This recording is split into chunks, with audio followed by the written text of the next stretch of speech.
অনেকে কি দিয়ে ঝাড়ফুঁক করবে খুঁজে পায় না, আছে না নাই? আপনি সূরাতুল ফাতিহা পড়ে ঝাড়ফুঁক করবেন।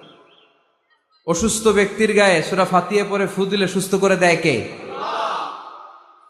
রব্বুল আলামিন বলেন, وَنُنَزِّلُ مِنَ الْقُرْآنِ مَا هُوَ شِفَاءٌ وَرَحْمَةٌ لِّلْمُؤْمِنِينَ وَلَا يَزِيدُ الظَّالِمِينَ إِلَّا خَسَارًا। আল্লাহ বললেন, আমি কোরআনের মধ্যে শেফা রেখেছি। এই আল কোরআন আল কারীমের ভেতরে আমি আল্লাহ রহমত দিয়েছি। কোরআন পড়ে ফু দিলে অসুস্থ ব্যক্তিরে সুস্থ করে দেয় কে? আপনি যেই কোনো রোগে আক্রান্ত হন না কেন, আপনি যদি সূরা ফাতিহা পড়ে ফু দেন, সুস্থ করবে কে? বিশ্বাস হয় না সন্দেহ লাগে? যাদের বিশ্বাস হয় তাদের ফুতে কাজ হয়ে যাবে, আর যাদের সন্দেহ লাগে এরা 1000 বার ফু দিলেও কোনো কাজ হবে না।